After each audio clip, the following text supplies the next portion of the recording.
Right, so hello everyone, and welcome back to the Darts with Jack podcast. Today we have the incredible Minimise on the podcast. Obviously, for those of you on the podcast, you'll know who he is. He's got 65,000 followers on TikTok and 2.5 million likes. So let's go with that first, Minimise. So, how did you start, TikTok and social media in general? Basically, lads, I've been on social media for ages, but I only started my darts TikTok, it's POV TikTok, for start end of March, beginning of April. So obviously, you're known for your your POV styles, and that's obviously your skits, and that's where a lot of your fame has come from recently. So what inspired you to do the content that you currently do? Just myself, really. And people like a bit like Jack Joseph, Cole Anderson, people like that do these sort of funny to make out yourself sort of videos. Because I'm quite a confident character, so I don't really care what people say. Yeah, I don't know really. It's just more of a I like darts, I like sports, and I like taking the make up myself. I don't like views. So yeah, that's kind of it. So obviously, your content isn't solely based on darts. You've done WWE content, obviously. So have you just got like a general liking for sport in general, or is it specific sports that you find more interesting to make content out of? Yeah, there's definitely sport. I like to do sports that aren't as saturated. Darts, golf, WWE. Obviously, a bit of football because I'm a massive Everton fan. Cricket, things like that. So yeah, there's sports that aren't saturated because I know that there's a lack of like different sports sort of on TikTok and things like that. And I think WWE, darts, and golf are easiest to make content out of that hasn't been done before. And obviously, I think in social media in general, when you talk to people who obviously have come on the rise in the next couple of years, obviously they say that it's all about originality, doing stuff that hasn't been done before. So obviously, when you sit down to record a video, or like, how long does it take you to actually come up with an idea for a video? Sorry. Yeah, to record of it, the actual idea is the hardest bit. Sometimes though, when ideas can either come from like the night before in bed. I tend to do a lot of my thinking in bed or in the shower. Of like the ideas, and some of it is generally just looking at what other people do and kind of seeing if I can put my own twist to it. Like the other day, I saw Jack Joseph did the one that can't take losing, so I just did that, but for darts. But yeah, a lot of it is just like original. Like, what's the most bizarre situation that I can think of? Like, purely I beat you. The actual title of that doesn't make sense. But that's why it sort of gives me a bit more like a gimmick. So it means I can kind of just live off that. So obviously, for kind of lots of people these days, probably the main way now that they try to grow a brand or an idea is by using obviously TikTok, which is obviously massive for kind of the younger audience. So when thinking about your videos, are you purposely like using content to tailor it to a certain audience, or are you just making videos for the fun of making them? No, I definitely tailor my videos to a certain audience, and I believe I already know what my audience is. And I'd probably say it's like if people hear this, I my stream for the time, I don't want to hear it. That are it's probably between 15 and about 22, 23. It's probably my audience, or my key demographic anyway. I'm probably male as well, obviously, because now I do a bit of rizzing as well on TikTok lives. So it's probably that audience. I've turned my videos down a bit from when I started because they were a bit dirty at the start, but I've turned them down to be a bit more family friendly. So obviously, all of your ideas, even if you basing the idea off another TikTok, your content is so original and it's not something that people see much around TikTok these days. So when you're actually making a video, how long does it take you to make it? Does it take multiple takes, or does it all come naturally to you? I'd say it's quite a lot of it's just generally natural.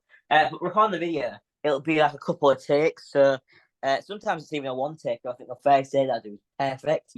But it'll honestly take me about 10 minutes to record all the takes. I tend to make sure all my videos are under 15 minutes long. So obviously, for kind of social media and stuff. Oh, sorry. I meant to say 15 seconds, not minutes. I was 15 gonna say, I was seconds. like, I didn't realize there were 50-minute TikToks. So obviously, a lot of people are trying to grow TikToks and stuff. What's your biggest kind of piece of advice for people who are trying to grow TikTok? Give yourself a really do lots of videos. Do videos majority that are under 20 seconds long, preferably under 15 because they're more watchable. Make your videos watchable and make sure it's unique to yourself. Don't try and pretend you're someone you're not, if you know what I mean. Don't try, like, you can use inspiration, like I use inspiration for like Jack Joseph and Cole Anderson and Four Brothers and people like that. But make sure that you put your like twist on it. So it's not like a direct copy of like a cheap version of what they're doing.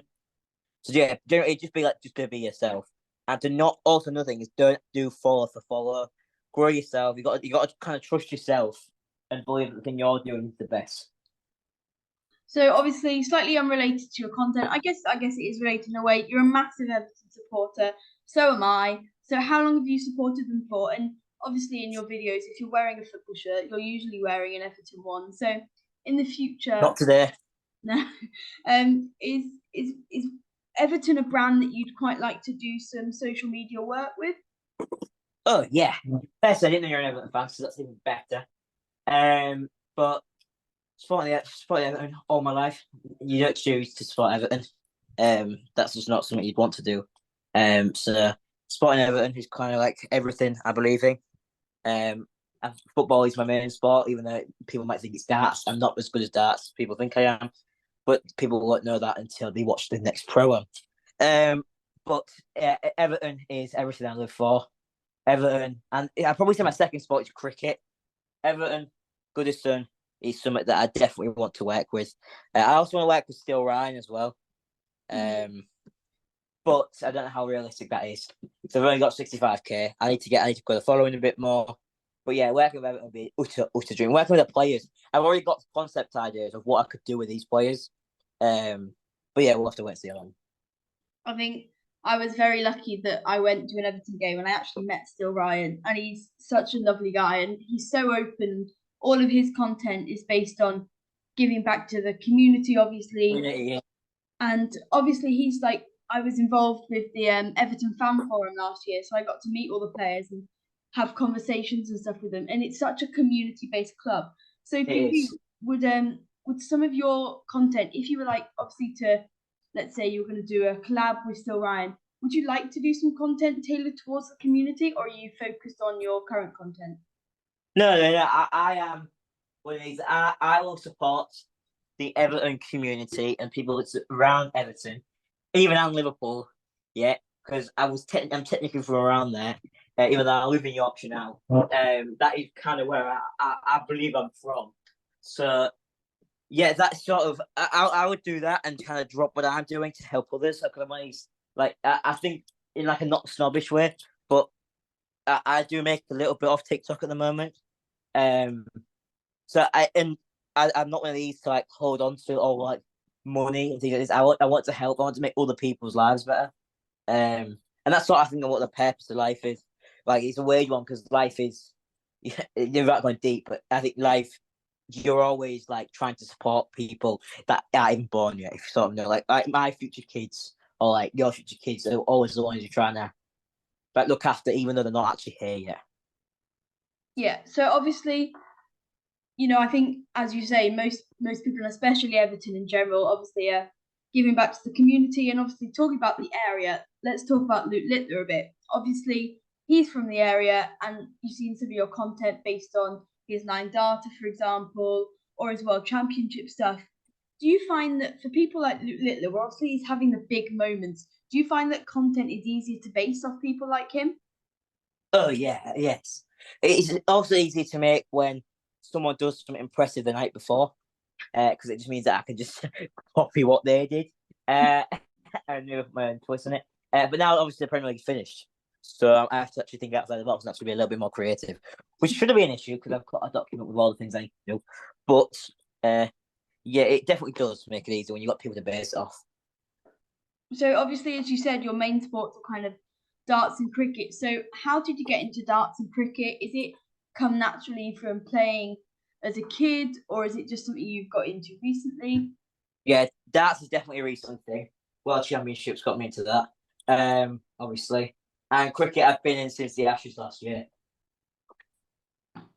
Yeah, so obviously with those kind of big events, obviously the World Championship brought so many people into darts, and it's grown the sport so much. And obviously we've seen with the Moda Super Series, where they did that influencer event. Is that something that you'd love to do in the future? Do some more darts related like influencer stuff?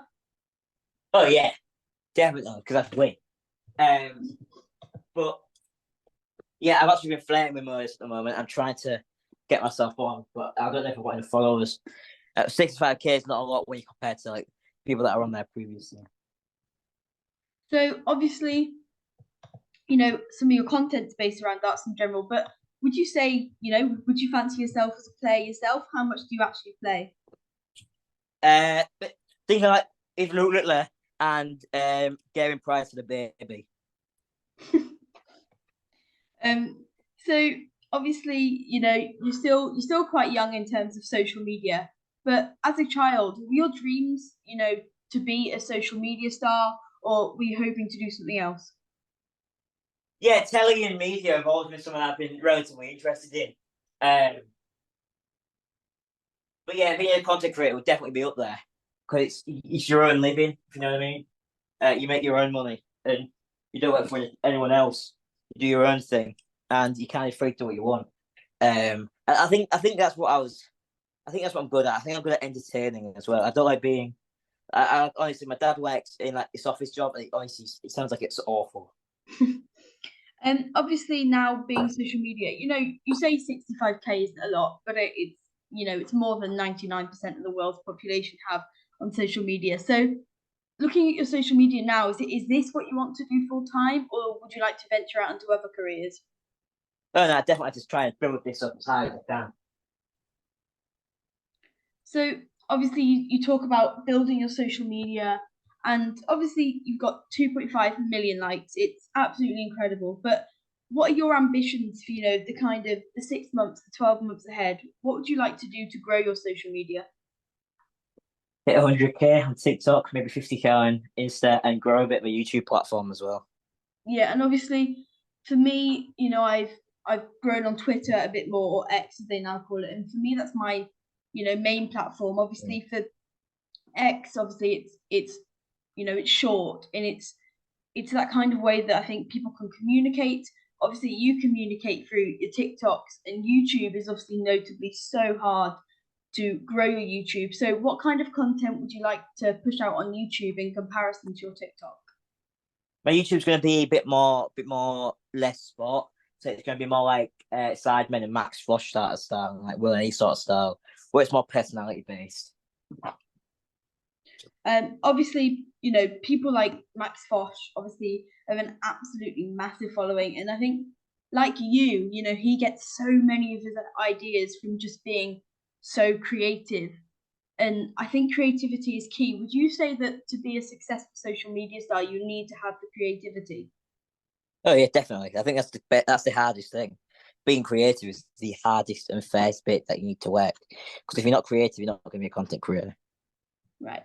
Perfect. So my final question for you is, obviously you've posted about the Moda Super Series, you've posted about Owen Binks, etc. So you obviously have a good knowledge about the game. So if you could play in any tournament, what tournament would you play Uh, um,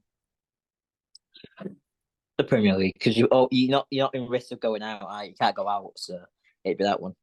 in? Yeah, I think obviously even with the current format, which a lot of people don't like, it's not as intense as some of the others, and you obviously go there week by week. So thank you, Minimise. It's been an absolute pleasure to have you on this week's podcast. Thank you very much for having me. Anytime, lads. Right, well, it was a great interview with Minimise, and I hope that you all got a different kind of viewpoint to the world of darts, and this point obviously pointing to social media. I'm going to leave all of Minimise's links in the description below, his Instagram, his YouTube, and his TikTok, so please go follow them all. He deserves it. He's a great guy. He's an Everton fan, and most importantly, his content is absolutely incredible. But now it's on to the slightly more boring part. It's the weekly roundup, and it's been quite a quiet week or two in the world of darts. Not much has happened apart from obviously the big Premier League final and the Elton Safety Shoes Dutch Darts Championship, which gets the prize for the best named darts tournament of all time. So let's start with the Premier League in London. So in the first semi-final, we had Littler Smith. The odds were obviously going in Littler's favour, but after Michael Smith's great couple of checkouts in the semi-finals in the week before, people thought that he could challenge Littler, but he couldn't in the end. It was Littler who triumphed 10-5 in this one. In the stats, there was about a 5-point gap in average. Obviously, it's not much for professional darts, but Littler averaged 100.3 and Smith 95.17. It was a 1-4-4 checkout for Littler that really set the tone in this one, as well as a great checkout percentage of 38 for Littler and only 33 for Smith. Obviously pretty equal, but Littler did have 11 more darts at double. It was getting to the double that Littler was much better at in this game, and it did give him the advantage. 4 180s for Littler compared to 3 from Michael Smith. This obviously goes pretty much against where we thought this was going to go. Not in terms of the current form, but in terms of their head-to-head matches.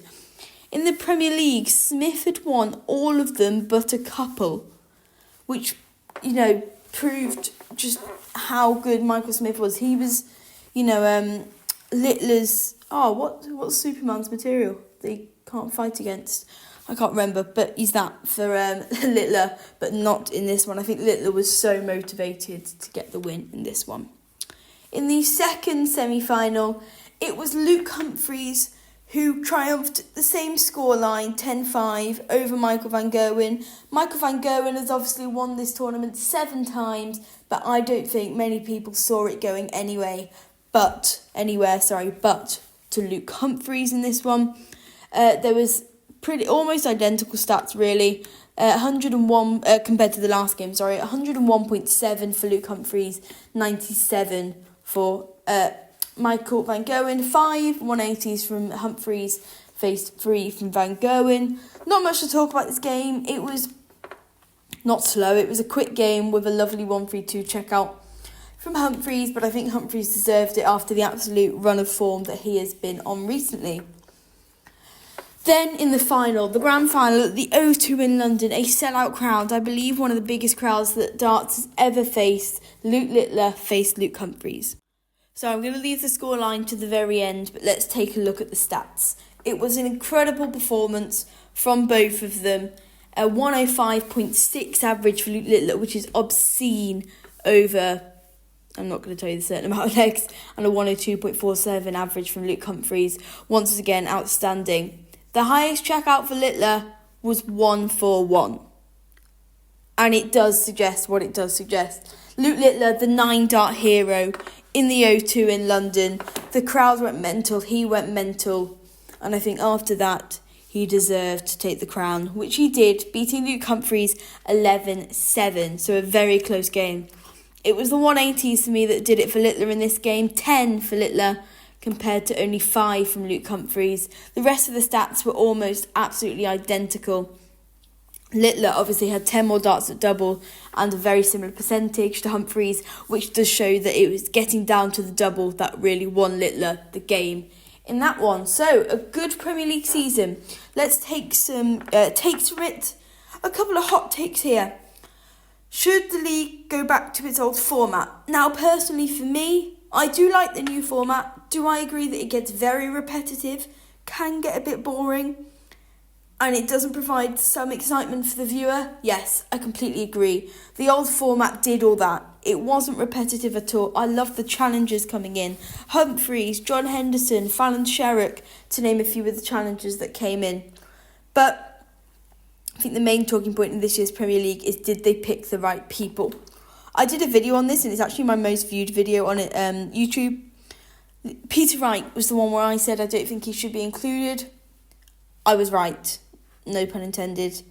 He did underperform. There's absolutely no doubt about that. I think he won 2 games. He did switch darts a lot, and for some reason, for me, when I struggle, I don't switch darts. I kind of persevere, I change grip or whatever. for Peter, that's how he copes. But yeah, obviously, I don't know if it helps him but yeah, I think this could be his final Premier League season. I think next season, if you bring in someone that the crowd love Peter, right? There's no doubt about it. He had the full crowd support behind him a lot of the time. But there are people like Stephen Bunting. There's people like Joe Cullen, Chris Dobie, Danny Noppert, just to name a few, which I believe could have brought a bit more. Ross Smith even, that could have brought a bit more excitement into the actual Premier League this season.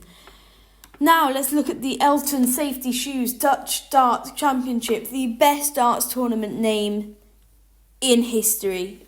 Absolutely incredible. This was really interesting European tour, this. We saw the continued run of Richie Edhouse. We saw a debutant winner. Like a first-time winner on the Euro Tour. But let's get into some of the key talking points. Edhouse beating Brechka 6-3. Jeffrey de Graaf gone on a good run for the first time in a while, I believe, on the Euro Tour. Sorry, not a good run. He won a game, actually. I think I saw a stat about that. I can't remember it, though. Sorry. The host nation qualifier matchup between Christian Kist and Van Velsen went to the way of Van Velsen 6-5. The other cool results, there were a lot of 6-5s in this. Zonneveld beating Pujar 6-5. Gilding beating Moll 6-5. We saw a great performance from Moreno Blom, who I think should be absolutely watched out for.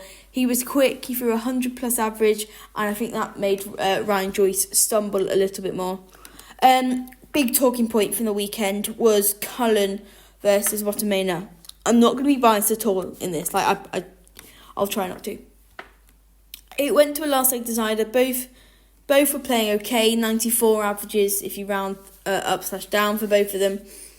But in the last leg, Cullen was struggling, and Watermena got the crowd going, purposely signalling, waving to them, trying to get them louder while Cullen was stepping to the oche and throwing, which, does it breach etiquette rules?